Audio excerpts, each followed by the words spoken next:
सातारा जिल्ह्यातील वईमध्ये बजरंग दलाच्या संयोजकावर धारदार शस्त्राने प्राणघातक हल्ला.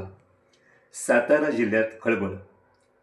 विश्व हिंदू परिषदेचा संताप. हल्लेखोरावर कठोर कारवाई न झाल्यास तीव्र आंदोलनाचा दिला इशारा. गुरुवार दिनांक 12 मार्च रोजी रात्रीच्या सुमारास झाला प्राणघातक हल्ला. नमस्कार, मी संजीव महामुनी, सातारा जिल्हा प्रतिनिधी, आणि आपण पाहताय युवा मराठी न्यूज. मिळालेल्या माहितीनुसार गुरुवार दिनांक 12 रोजी रात्री 9 वाजण्याच्या सुमारास वाई परखंदी रस्त्यावरील किवरा ओढा पुलाजवळील एका पत्र्याच्या शेडमध्ये काही जण देशी गायींच्या कत्तलीसाठी जमल्याची माहिती वाई तालुका बजरंग दलाचे संयोजक निमेश सदाफुले यांना मिळाली होती. याची खातरजमा करण्यासाठी सदाफुले तेथे गेले असता दबा धरून बसलेल्या समीर पठाण, गफूर पठाण, जुनेद शेख, झहीर शेख आणि साबिर मुमीन यांनी त्यांच्यावर कोयत्यासारख्या धारदार शस्त्रांनी डोक्यावर वार करून जीवे मारण्याचा प्रयत्न केल्याचे निवेदनात म्हणले आहे.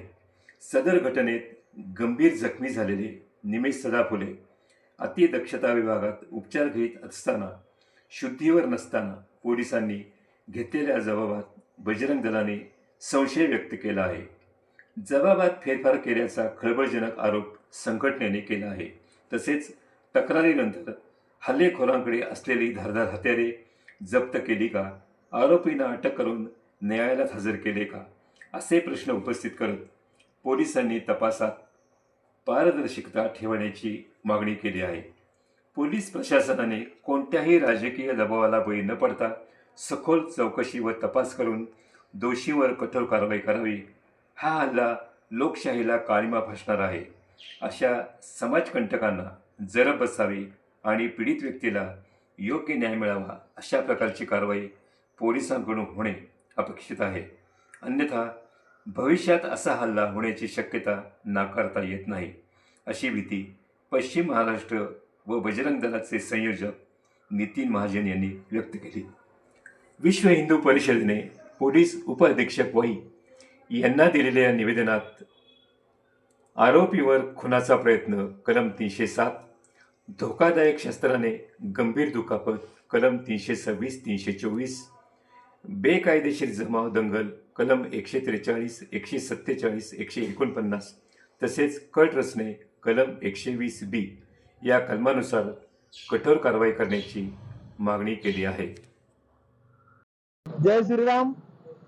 आज या वाई प्रखंडाच्या संयोजकाला निमेश सदाफुले, आमच्या या संयोजकावर गेल्या 8 दिवसापूर्वी गेल्या गुरुवारी त्या बजरंग दलाचं कार्य करत असताना, गोरक्षणाचं कार्य करत असताना तिथे काही टीप मिळाली आणि तिथे चौकशी करण्यासाठी बजरंग दलाचा कार्यकर्ता पोहोचला असता काही जिहादी मानसिकतेच्या लोकांनी, ज्यांना गाई हे खाण्याचं खाद्य वाटतं आणि हा देश त्यांना आपला वाटत नाही किंवा भारत माता बोलावंसं वाटत नाही, अशा जिहादी मानसिकतेला, ज्याला बजरंग दलाला विरोध करणारे, हिंदू समाजाला विरोध करणारे अशा जिहाद्यांनी, 5-6 जिहाद्यांनी त्याच्यावर हल्ला केला आणि त्याच्या डोक्यात कोयत्याने वार करून त्याला जखमी केलं. गेले 4 दिवस तो ICU ला होता. 2 दिवसापूर्वी त्याची ICUतनं बाहेर सुटका झाली. आणि असं केल्यानंतर इथल्या निष्क्रिय अशा प्रशासकीय रुग्णालयातले अधिकारी यांनी त्याच्या डोक्याला 12 टाके पडले असताना सुद्धा किरकोळ जखम झाली म्हणून असा रिपोर्ट इथल्या माननीय पोलीस अधिकाऱ्यांना दिला आणि त्याच्या आधारावर पोलीस अधिकाऱ्यांनी साधा गुन्हा नोंदवून घेतला 118(2) प्रमाणे. आणि आरोपींना, ज्यांनी कोयत्याने आणि पिस्तूल आणून याचा जीवन खराब करून टाकू, खल्लास करून टाकू असं वक्तव्य करत असताना त्याच्यावर साधा गुन्हा दाखल केला आणि टेबल जामीन त्याला देऊन टाकला. पुराव्यांच्या आभासी पोलीस प्रशासनाला पूर्ण माहिती नसावी यासाठी आज आम्ही बजरंग दलाचे सर्व कार्यकर्ते प्रशासकीय अधिकाऱ्यांना भेटण्यासाठी या वाई शहरात आलोय. आणि आताच माननीय DYSP साळुंके साहेबांची भेट झाली. त्यांना या झालेल्या विषयाबद्दल पूर्ण माहिती दिली गेली आणि या वाई शहरातल्या तमाम हिंदुत्ववादी कार्यकर्ते, विश्व हिंदू परिषद बजरंग दल असेल, हिंदुस्थान प्रतिष्ठान असेल आणि सर्व हिंदुत्ववादी कार्यकर्ते असतील, या सर्वांना एक रोष या वाई शहरामध्ये निर्माण झाला आणि असाच दिवसा ढळवा रात्री आपले कार्यकर्ते गोरक्षणाचं कार्य करत असतात, लव जिहादाचं कार्य करत असतात आणि यांच्या जीवाला धोका आहे. जे सक्रिय हिंदुत्ववादी कार्यकर्ते जे देश धर्मासाठी कार्य करतात त्यांच्याच जर जीवाला धोका असेल तर सर्वसामान्य हिंदूंनी इथं कसं वावरायचं एक भीती या वाई शहरामध्ये झाली आहे.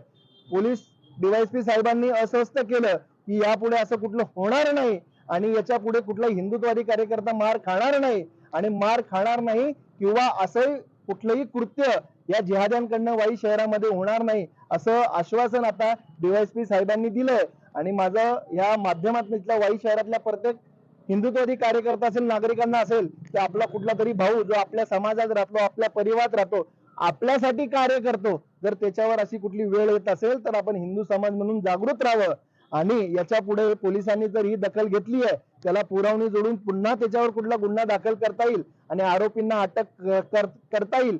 शासनाच्या चौकटीत राहून, नियमामध्ये राहून योग्य त्या कलमी त्याच्यावर लावल्या जातील अशा अस्वस्थ आपल्याला आता डीवायएसपी साहेबांनी केलेलं आहे.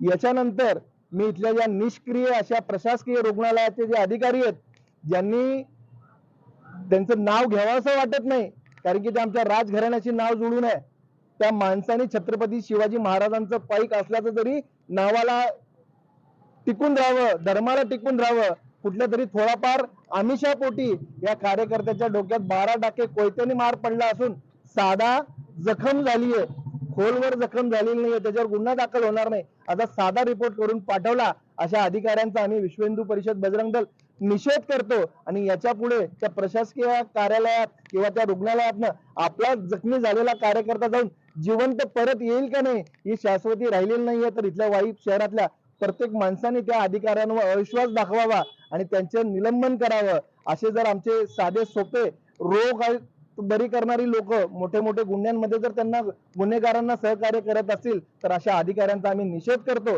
आणि आता पुढच्या वेळेस आम्ही त्यांना जाब विचारायला त्या प्रशासकीय कार्यालय रुग्णालयात जाणार आहोत. जय श्रीराम.